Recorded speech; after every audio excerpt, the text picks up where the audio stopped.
ఈరోజు కూటమి ప్రభుత్వం మరొక వైఎస్ఆర్సీపీ బలమైనటువంటి నాయకుడు ఈరోజు పార్లమెంట్లో సభ్యునిగా ఉన్నటువంటి శ్రీ మిథున్ రెడ్డి గారిని అక్రమంగా అన్యాయంగా చంద్రబాబు గారు కడుపు మంటతోటి అరెస్ట్ చేయించాడు. అయా చంద్రబాబు నాయుడు, ఇక నీకు ఈ 175 నియోజకవర్గాల్లో ఉన్నటువంటి వైఎస్ఆర్ కాంగ్రెస్ పార్టీ నాయకుల్ని అరెస్ట్ చేయటమే నువ్వు పరిపాలన అనుకుంటున్నావా? అరెస్ట్ చేయకపోతే ఈ రాష్ట్రంలో నీ యొక్క ఎత్తుగడలు సాగవనుకుంటున్నావా?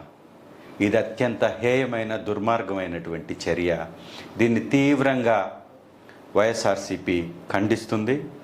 మిథున్ రెడ్డి గారికి మచ్చలేనటువంటి నాయకుడు. వారు కానీ వారి కుటుంబం కానీ ఇలాంటి అక్రమ సొమ్ము తీసుకోవాల్సినటువంటి అవసరమే లేదు. వారు ఉన్నటువంటి ఉన్నతమైనటువంటి స్థాయి. చంద్రబాబు నాయుడు గారు ఏబిసిడీలు రాజకీయాల్లో నేర్చుకుంటున్నప్పుడే అత్యుత్తమమైనటువంటి స్థాయిలో ఉన్నటువంటి ఆ కుటుంబం చిత్తూరు జిల్లాలో ఉండటం వారు చేసుకున్నటువంటి పాపమా? చిత్తూరు జిల్లాలో ఘనమైన చరిత్ర కలిగి మంచి పేరు ప్రతిష్టలతోటి మంత్రివర్గంలో పార్లమెంట్లో వారిదైనటువంటి ముద్రను వేస్తున్నటువంటి పెద్దిరెడ్డి గారి కుటుంబంపై ఈ కక్ష సాధింపు చర్యలు ఇది కడుపు మంటతో తప్ప ఇంకోటి కానే కాదు. జరిగినటువంటి అక్రమాలు జరిగినట్టుగా రాష్ట్ర ప్రభుత్వమే వ్యాపారాన్ని చేస్తే రాష్ట్ర ప్రభుత్వం ఆధ్వర్యంలో ఆ యొక్క డిస్టిలరీస్ నుంచి మరియు ఆ షాప్స్ నుంచి వ్యాపారాన్ని ఉద్యోగస్తులుగా ప్రభుత్వ రంగ సంస్థకు సంబంధించి ప్రభుత్వంలో భాగస్వాములుగా ఉన్నటువంటి వారు చేసినప్పుడు ఎలా అక్రమాలు జరుగుతాయి? ఇవాళ చంద్రబాబు నాయుడు గారు ప్రభుత్వం వచ్చిన తర్వాత జరుగుతున్నటువంటి నీతి మాలినటువంటి వ్యవహారం మధ్యంలో ఎలా జరుగుతుందో ఒకసారి రాష్ట్ర ప్రజలందరూ గమనించాలా.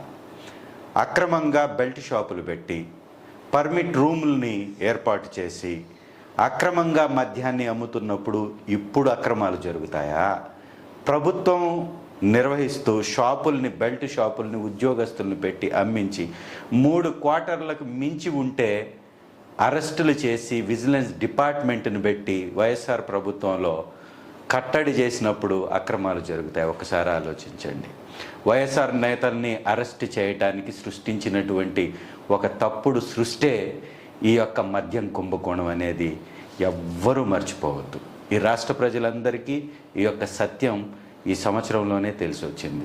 అక్రమాలకి అడ్డాగా ఆంధ్ర రాష్ట్రం నేరాంధ్రగా మారిపోతూ ఎక్కడికక్కడ గంజాయి విచ్చలవిడిగా దొరుకుతూ మాదక ద్రవ్యాలు దొరుకుతూ మద్యం పక్క రాష్ట్రాల నుంచి స్మగుల్ అవుతూ రాష్ట్రానికి రావాల్సినటువంటి ఖజానా రాకుండా ఈరోజు అక్రమాలు జరుగుతుంటే వైఎస్ఆర్ కాంగ్రెస్ పార్టీలో అక్రమాలు జరిగాయని ఒక్కొక్క నేతని గతంలో చెవిరెడ్డి గారు, అలాగే ఐఏఎస్ ఆఫీసర్లుగా ఉన్న ధనుంజయ రెడ్డి గారు, కృష్ణమోహన్ రెడ్డి గారు, ఇవాళ మిథున్ రెడ్డి గారు, ఇదంతా కూడా ఒక వర్గం మీద రెడ్డి సామాజిక వర్గం మీద జరుగుతున్నటువంటి దాడి, వైఎస్ఆర్సీపీ మీద జరుగుతున్నటువంటి దాడిగా దీన్ని ఖచ్చితంగా చూడాలి.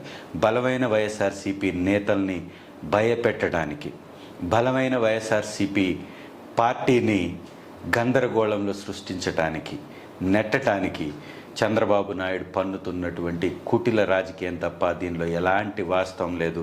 ఈ వాస్తవాన్ని ప్రజలందరూ నిలదీయాలి, ప్రజాస్వామ్యవాదులు నిలదీయాలి. కోర్టులని లేదా వ్యవస్థలని తప్పుదోవ పట్టిస్తూ సాగిస్తున్నటువంటి ఈ యొక్క దుర్మార్గమైనటువంటి పరిపాలనకి స్వస్తి చెప్పాలి.